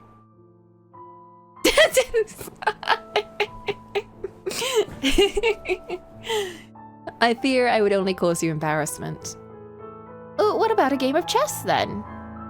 Isolde is very learned, the Count quickly cuts in. I do, Alti, I do. Jesus, you don't have both the arts and warfare, knowledgeable about strategy too. She's even practiced the sword. You as well? You can't help but remark with envy. What style of... I've studied quite a few of your battles, Sir Tristan. The way you led the charge across the ice. I'm afraid simple games have never amused me. True warfare is unpredictable, not reducible to pieces on a board. Oh, well, of course, but perhaps we could tell it to Lelouch. Forgive me, but my wife and I are busy with the tournament, and her ladyship still has other guests to see. So they are married. Another time, then. Please excuse us, Lady Sieglind. Yeah, excuse you. Once the pair are out of earshot, Blank lets out a gasp, then turns into a torrent of laughter that doesn't stop for several seconds. What's so amusing? The look in that woman's face. Brother, surely you noticed what Lord Mistle's daughter was doing. I noticed that pair of snakes trying to lure you into something. It's not her they were trying to snare. I don't understand what you mean, but it's good to see you smile again. At that, the other knight shifts away from him, turning her face towards the hall. No! Interrupt them! Let them have a moment together. You look... tired, the knightess attempts after several seconds. Have you been resting enough? Well enough. You needn't worry for me. I wasn't worried. What about you? You look... I haven't been feeling well, so I know I must look beautiful. Whoa, okay, smooth. You almost think the knightess will storm off. She stands stone still as your brother takes a tentative step closer to her, then slowly reaches towards her. You watch him brush his armored gauntlet over hers. Not them brushing gauntlets against each other. And give it a light squeeze. It's a gentle touch, a crinkle of leather over steel, knuckles, and cold finger plates so soft you can barely hear it. So soft you wonder if the two knights even feel any contact. It's the only intimacy you've seen between them in a long time. Ooh. You have scarcely formed a thought when the sounds of clinking armor and sturdy footsteps stride up to you. Greetings, Lady Winter. The speaker is a knight with graying hair, dressed in plain armor and a black surcoat. A single medallion hangs around his neck. It takes you a moment to recognize it. The North Star of Heimdall. This man is the Hound of the North. The general Tristan fought alongside during the war. Welcome, Lord Heimdall. Thank you for making the journey here today. Why do they make him look so short? At his side stands 2 knights adorned in similar black trimmed armor. Your brother gives each a friendly nod in greeting. Blank, however, looks away coolly, barely offering any acknowledgement. It's been too long since I've seen you both, he says, turning to your knights. Sir Tristan, Dame Blank. I'm glad we met under better circumstances, sir. Yes, it's lovely here. It's like this castle has never seen a lick of chaos from the war. It's a knight in Heimdall's right who interrupts. You are surprised to hear a feminine voice come from the figure's helmet. In fact, the speaker sounds barely older than you are. The boldness of her remark leaves you at a loss. Dame Tanja. The man's tone is even, with barely a hint of reprimand, but it causes the knightess to stiffen. Forgive me. I spoke out of turn. Please be at ease. Leif is, of course, grateful for all the knights of Rhymegrave have done to protect our borders. It is thanks to you we can enjoy a peaceful celebration today. With a foe like Ostara, even defeated and licking its wounds, we can pray it lasts, Marchioness. I suppose so. As the conversation drifts towards the tournament and other unremarkable topics, you can't help but feel a tightness coil in your chest. I don't know why, but this feels less a conversation than an examination. The man before you is cordial enough, and more soft-spoken than you expect a general to be. You can't help but feel there is more behind his unassuming exterior, though. One doesn't win wars without a sharp mind and sharper senses. I wonder, Marchioness, if you would be willing to indulge an old man's curiosity. The Marquess asks after a time. Which do you think a ruler should value more? Justice or mercy? Well... Tristan, help! Tristan, what do we do? Justice or mercy? They're both important. Ooh, Tristan didn't look happy with that. They are both important. Justice without mercy ignores the humanity of one's subjects, while the opposite breeds chaos. A strategic answer. Your father taught you well. You knew my father? Scarce few in this room did it, Marchioness. Of course he knows Father Lind. He is a Marquess and a Knight of Leaf. You are still mulling over his words and your own when he asks, Marchioness, may I borrow your brother for a moment? You are aware Sir Tristram is a hero of Leaf, but he is especially beloved by the people of Rhymegrave. My knights have been looking forward to seeing him again, as much as the tournament itself. Is he the one that's gonna get him to, like... Ooh. Sir, I'm on duty. Your brother protests, but there is a flicker of something, pride, behind his words. Please, Tristan, you're like a brother to us. The other knight, a young man with a somewhat familiar voice, says.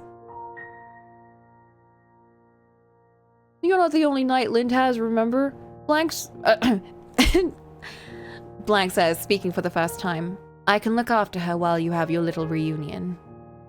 You're about to object. You're not a dog or a cat who needs looking after for spirit's sake. But change your mind when you see the wistful look in your brother's eyes. Go ahead, Tristan. Thank you. I won't be long, Lynn.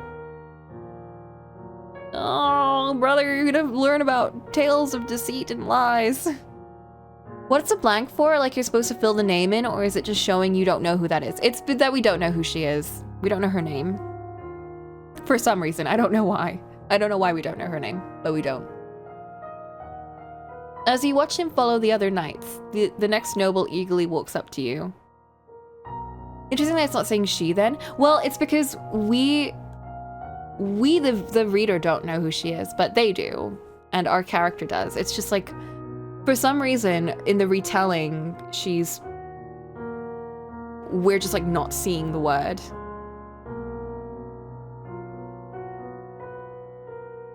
The next noble eagerly walks up to you. I don't want to talk to the stinky nobles. During a lull in the conversation, Blank hesitantly turns to you. Lind. Lady Siegeland. What is it? There's something I need to ask of you. Please speak then. After the tournament concludes, I plan to leave the Winter Knights. Leave? But Father made you my knight. You swore to protect me. I will still protect you as a Knight of the Realm. Just not here. You wish to leave Castle Greywall too? What about Tristan? I need some distance from your brother. I see. I can't be surprised about this. I can't remember the last time they looked happy around each other. But your heart aches all the same. I have known Blank my entire life. A part of me always thought she would stay here forever with Tristan. Tristan. He is going to be devastated. Blank, does my brother mean that little to you? Lind, no, that's not. He means everything to me. I don't understand. Why leave then? Why act like this around him? It is not that simple. He hurts me. We have hurt each other. And I don't know if we can ever share a life together like we did before. What happened? Where do you plan to go? Lord Heimdall made me an offer back when the war ended. He said that the border would always have a place for a knight like me. Why have you only decided now?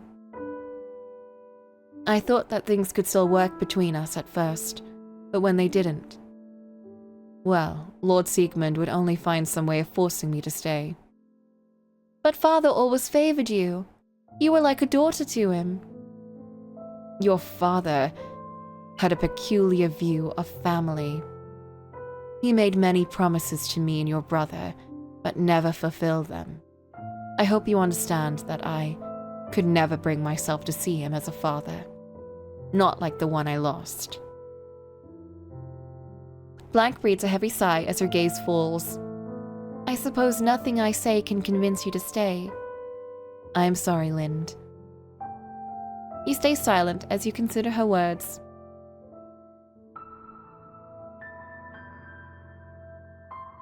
Oh, what? Oh, shoot!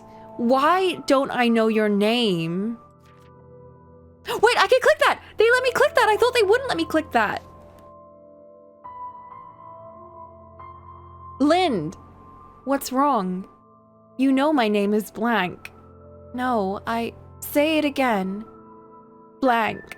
I'm Blank. Again! Go if you must, but no, you will never serve in these holes again. I don't want to say that. What if her name is a Blanque? It's a Blanque.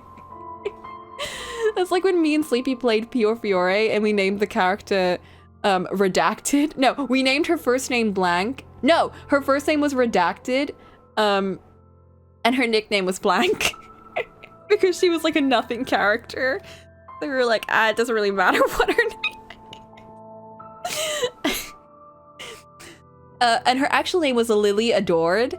So we named her Redacted Unadored. Because she was pissing us off. I understand, but please know you will always be welcome here. Listen, it's not my fault.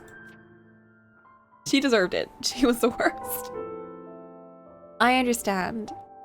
Lord Heimdall will be lucky to have you. But please know that should you ever desire to return, you will always be welcome here. So I'm guessing if I showed that she if I chose the options where she wasn't happy with blank, maybe that would have been the only option available to us, to have said, you're not welcome here. Thank you, Lind. Promise you'll at least write to Tristan from time to time. He's bound to worry himself sick over you. Of course. I'm going insane. I need to know what went on. An uneasy silence settles over the two of you. As you mull over the knight's words, you consider what else to say. If you should say anything at all.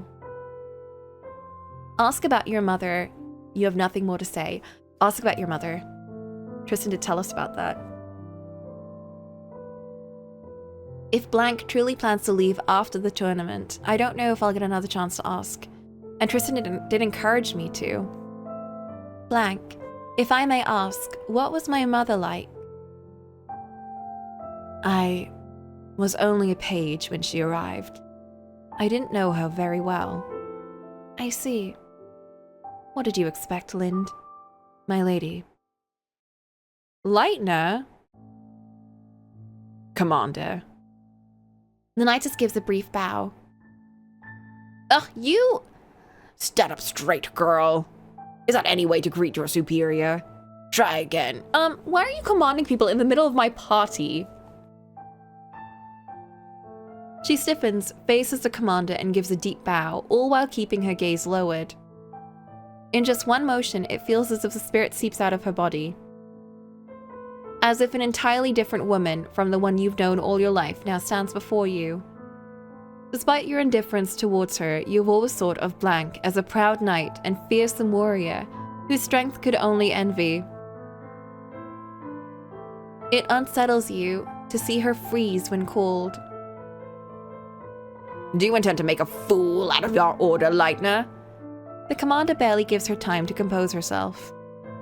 Never, sir. Then how do you explain your disgraceful behavior?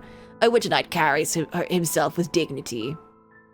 You've done nothing but scowl at the most illustrious lords of the north, make demands of her ladyship, and bring shame to the honor you hold as a knight. I'm sick of this man. You are dismissed. What? You can't dismiss my own knight? You can't just dismiss my own... Hey! Whoa, whoa, whoa, whoa, whoa! Whoa, who's running this castle? Not you. You don't dismiss my knight. Whoa, whoa, whoa. I am going to jump into this game right now and slap this guy. Get out of here. Oh my god, the audacity of this man to come in here, tell my knight off, and then tell her you're dismissed. No, because I don't have any knight with me right now then.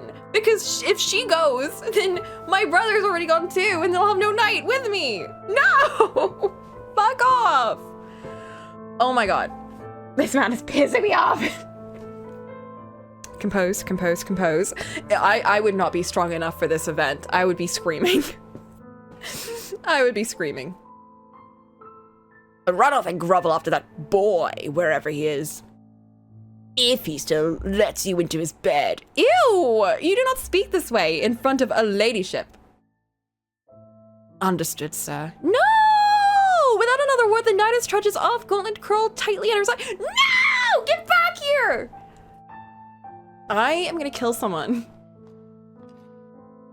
Sir Dethard. Forgive me for that display, my lady. I will not. I should have intervened sooner. I hope that girl would improve her manners in the years. You improve your manners, mister. Can I tell him off, please? You notice that everything has gone quiet. The ripples of conversation that fill the hall have stilled. You literally killed the vibe. People were vibing and having fun, and you literally came in here and killed the vibe. That should be punishable by death. Like a stone plunged into a pond, the affray between your knights has not gone unnoticed. Not by their peers, not yours. You consider the commander's words and the eyes that now watch you. I must show that I can discipline my vassals. I value my knights more than I fear judgment. He went too far. Dame Blank is my sister-in-law. I would ask you to treat her with as much courtesy as you would me, said Dethard. Forgive me, my lady, I must repeat what your father stressed. That woman is not, and never was, your family. In any case, she is my personal knight, and I shall see to discipline her myself. As you wish, my lady. The commander briefly scans the room. You, Kaufman. He turns to a fellow knight standing nearby, one who had the misfortune to fall under his line of sight. Commander. Her ladyship requires a new guard. Well, I wouldn't require anyone if you didn't send my knight away. Pissing me off. See to it you don't lead her side. Unlike the others, you sent her away. I'm gonna kill him. But sir, I have to prepare for the joust. Your duty to the Marchioness comes first. You're literally the worst. Do I make myself clear? Yes, understood, sir. Good. My lady, I must be on my way. Do not hesitate to call for me. I will literally never call for you. I actually have you blocked. You're actually blocked. Of course. You may go, Sir Dethod, quickly.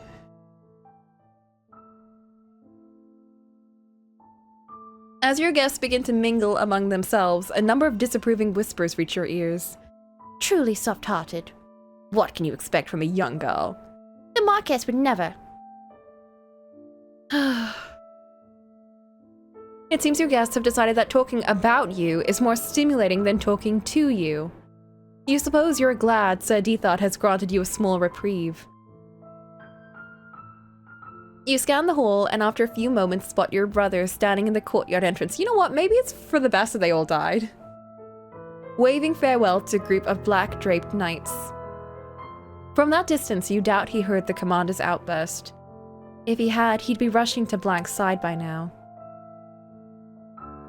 Meanwhile, Sir Robin stands nervously beside you, his mail clinking as he shifts in place. You can almost feel his stare boring into you from his visor.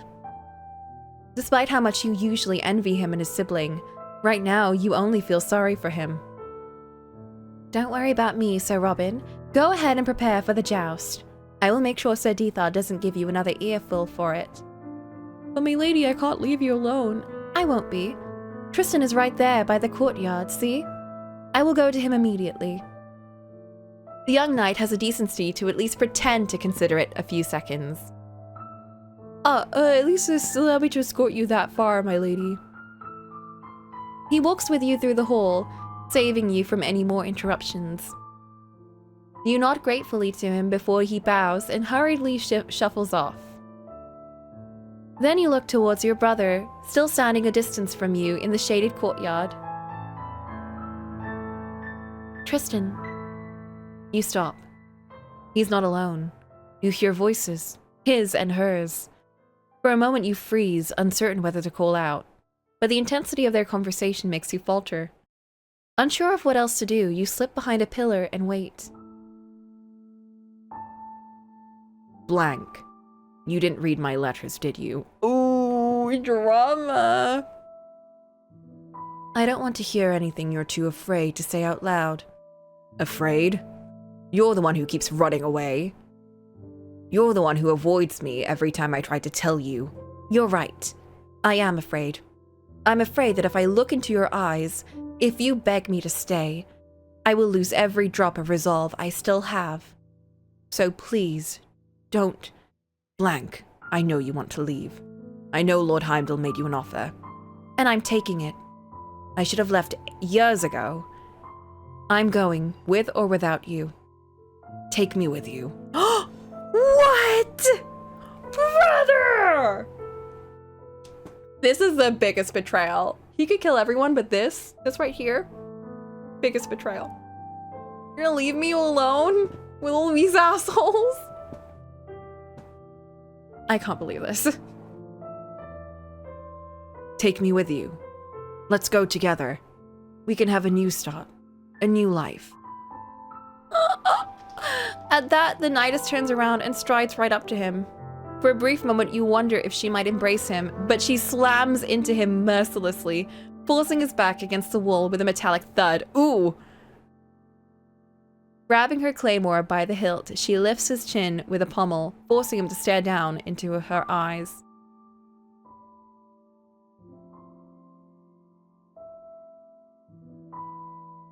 You think if you just say the right words, I will melt into your arms and forgive you, just like that. You have no right to ask me for anything. Blank. I shared a life with you all these years because I thought you would fight for me.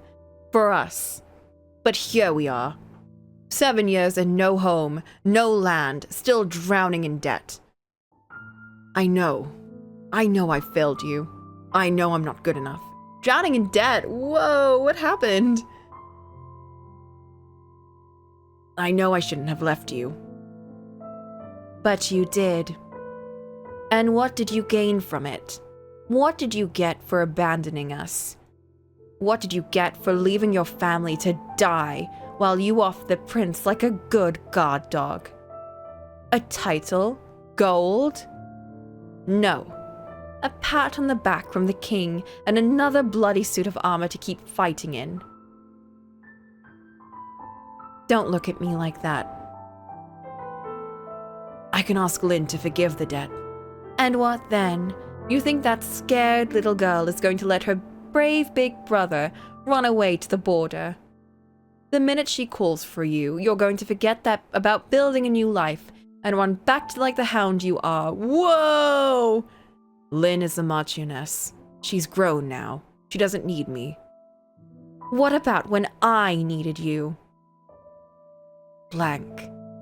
Don't you dare call me the strongest person you know. Don't say that she or the kingdom or whoever else needed you more. I have never been strong, Tristan. I am weak and I'm broken and I'm tired of pretending not to be. Aren't these scars proof enough? Blank, stop. I can't stop being a miserable, incurable wretch. I can't stop being this witless, worthless woman who can't stop loving you even after you've hurt me again and again. Whoa. Blank.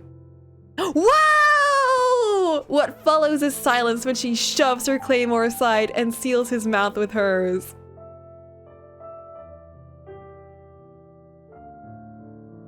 A silence that lasts only a moment before he returns the kiss ardently, weaving one hand through her burning hair and the other around her waist, desperate to feel her warmth beneath the metal plate. Her arms go slack as she surrenders herself to him, lets him cradle her like a doll, lips never parting from his. You're not sure how either can breathe through their noses. You have the decency to avert your gaze. And you just hear like smacking sounds. You don't know how long they remain that way, locked in their embrace, until a cry of surprise draws your attention. How did you find my ring? I threw it off the battlements. I told you before. I am Sir Tristan Greywall second, Lady Lightner's husband first. I mean, you also found it because the bird brought it to you. Tristan, wait. There's something I need to tell you. Let me go first. I know you've made sacrifices for me, blank. Too many sacrifices to count. I'm willing to do the same. I'm willing to sacrifice Lynn! I am not someone to be sacrificed. How dare you? Don't piss me off. Don't piss me off.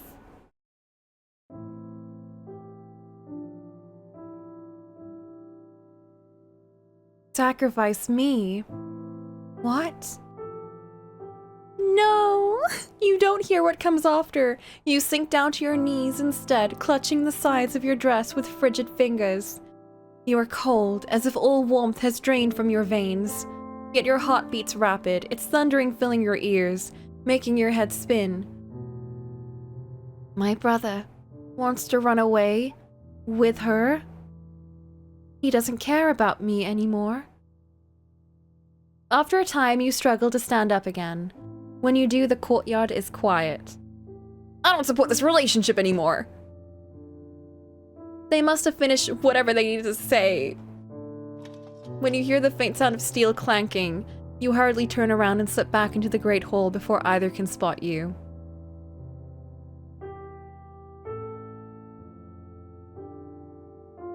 Lynn, what are you doing alone?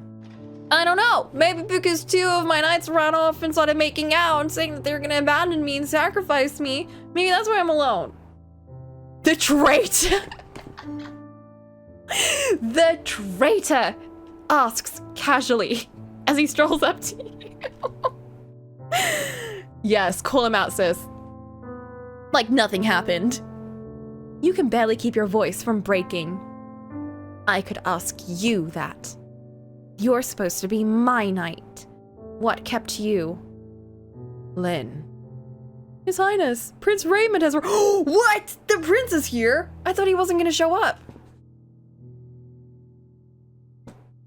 A hush cascades through the hall, followed by ripples of excited murmurs. All eyes turn towards the pair of oaken doors at the entryway, at the far end of the space where you now stand. The prince? I'd forgotten about him completely. You barely manage to compose your face into an expressionless mask as another figure, Sir Dethod approaches you. Get this man out of my face. I do not have the emotional capacity to deal with him right now. My lady, shall I escort you to greet our guest? No! Are you nervous? You look pale.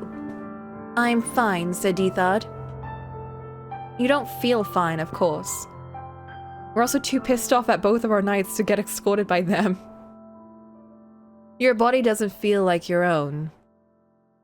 You feel as if you are watching yourself tread down the hall, dragged along on some invisible current that pulls your feet one after the other. Your limbs are like a doll's, as stiff and cold as the stone floor your skirt grazes over. You are dimly aware of your brother's, of his footsteps behind you. Ordinarily, you would turn ever so slightly, stealing a glance at his calm smile, and stand taller, knowing you are safe with him close by. But he's a traitor. Just an hour ago, his presence made you feel whole. Now, you simply stare ahead and walk forward, step after step. I don't know what to think. I don't understand anything. I feel so bad for her. He's been different since he got back, and now it's clear that's because he's been hiding things from me. Things like how he truly feels about me. Ahead of you, the great pair of oaken doors stand open, gaping like a wound. I can't deal with this princely guy right now. In walk 2 rows of knights in gold, helmets donned and weapons at their sides. Velvet sashes hang across their chests. Deep purple capes trail down their backs. Emblazoned on each is a symbol of Thrasser, worked in gold thread, a stag with a sword caught in its antlers. At the head of the entourage walks a knight with a gilded helm, crested with tall antlers that cut through the air. That's really cool. You've seen paintings before of Prince Raymond, standing tall with a regal bearing and noble features. The crest helmet tucked under his painting arm glimmered as if drawn in gold. Now the gleaming antlers before you remind you of the thorny brambles that trail around the castle's outer walls. The knights carry axes, greatswords, and spiked morning stars. The prince, too, carries a weapon, a curved sword with a jeweled hilt in a style you have never seen before, tucked in glittering gilded scabbard. Everything that happened just minutes prior escapes your mind as you start rehearsing your greetings in your head, only to hear the scraping of steel from behind you as your brother draws his sword. Tristan! He cuts swiftly in front of you until he stands between you and the prince. Tristan, have you gone mad? Sir Dethod howls. Is he gonna kill the prince? Sheathe your weapon at once. Who are you? Your brother asks, ignoring the commander. Where is his highness? Silence cuts through the hall as your skin goes cold. Nobody, not one soul moves. The next sound you hear is laughter. A woman's voice, muffled, laughs as if everything unfolding now is a scene in a light-hearted play. The sound is so sweet and stark and lovely, it leaves you shivering as you clutch at your skirt. You look around for the source. With your brother's body blocking your sight, it takes time for you to notice where the sound is coming from, right in front of you. So there you are, A silver-haired knight who wields a sword in his left hand. The voice tinged with an Eastern Ostarian accent rings clear and song-like from a helm of golden antlers. I knew you'd be easy to spot, but I didn't think you'd come running to greet me, Prince Slayer. I've waited a long time to meet my brother's murderers face to face. Oh shit. Oh, wait! Is that her? Winter Present. Castle Greywall, Leaf.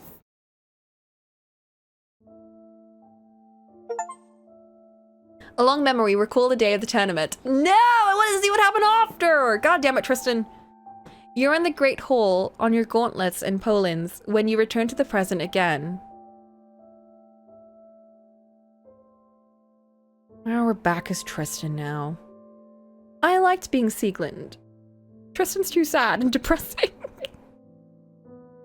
I remember now. I remember who I was, who I wasn't. I wasn't the traitor. I wasn't the one who caused this. Oh! So we thought we were, but we weren't. That's a damn lie. It was still my fault. It was my fault for letting them walk in.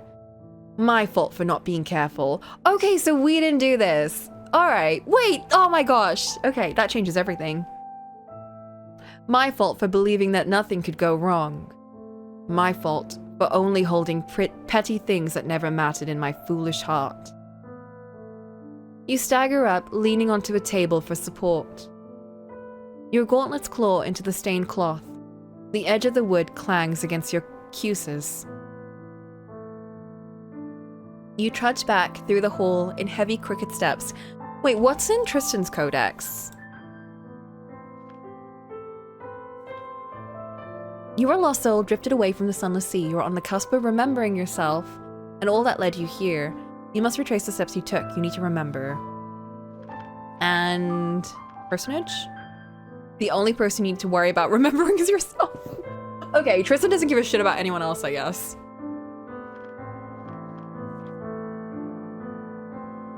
And we only have a suit of armor. That's cool. Tristan, you're useless. The only knowledge you need to uncover is your past. Tristan! God damn it! This man. With Siegland, she had like loads of things in her inventory. She had like everyone's names. And Tristan was like, the only thing you need to care about is yourself right now. God damn it, Tristan. Over the tiles you once traversed long ago, while remnants of memory stab through your plates. Shrieks and chaos.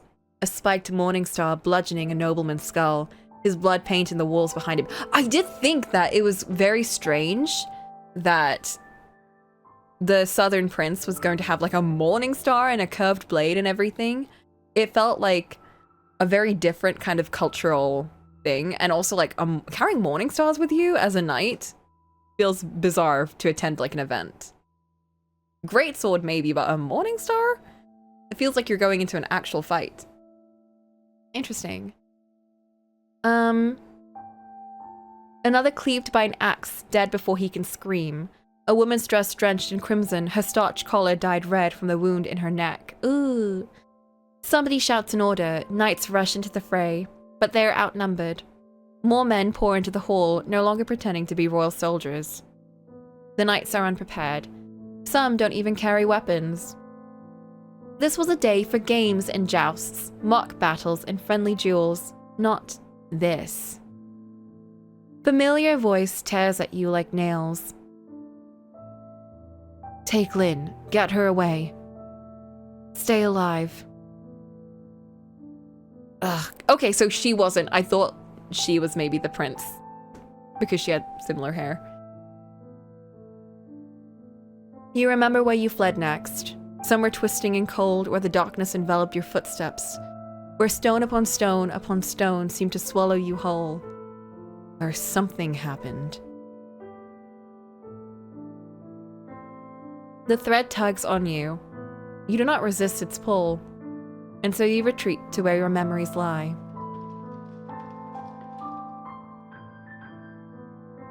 Okay, we're gonna stop here for today because I've gone on way too long since the art stream was supposed to be a lot shorter. And we're now 6 hours in. I know, I want to know what happens next. But we've done all of Sieglin's one today, which was very interesting because I had only done, I think last stream, we'd literally only done pretty much like the demo, which I'd already done before, and learned a little bit more from Tristan, but which wasn't really that much because he has no memory. And Sieglin's was a lot more illuminating. I found her one very interesting. And then next week we'll see kind of where that comes together. That's crazy because like playing the demo and playing this, I really thought that Tristan was like the evil one who betrayed us. That was a nice, interesting twist to that. I hope Sieglin's okay. I feel so bad for her. Now that we've been in her head and she's just a girl. Everyone sucks and I hate Dethard. He's so annoying. I don't feel bad. At first I felt bad at the skelly man that we found in the basement, but now I don't feel bad knowing it's him. Whatever. I know, she's getting so much shit and she just loves her brother so much and she respected Black so much. And then for both of them to be like, ugh, what a nuisance. What a nuisance. What a scared little girl. It's like she's just trying her best. She doesn't know any better. She is but a child. I think she's like literally just turned 18. She's a baby. Ay, ay, ay. She's a bit too ignorant of the world, and I think sometimes it feels a little bit like she's almost purposefully ignoring things, but it's just unfair. It's unfair. Hi, honey. We're about to end stream. You're here at the best time. Bye-bye. Take care, guys, and good night.